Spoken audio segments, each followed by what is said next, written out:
Hello! Today's lesson is called Place Value Explained, Renaming Numbers. We're going to use a place value model to show how the same number can be represented in different ways. Place value tells us what each digit is worth, depending on where it is in the number. Each position has a different value. Let's look at the number 1,574. Using a place value model, we can show this number using blocks. 1,000, 500s, 7 tens, and 4 ones. Watch carefully.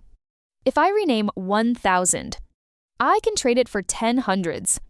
Now I have 15 hundreds, 7 tens, and 4 ones. It can be shown as 1,000, 500s, 7 tens, 4 ones, or 15 hundreds, 7 tens, 4 ones. Renaming helps us when we add, subtract, and work with larger numbers. Good mathematicians know numbers can be flexible. Well done!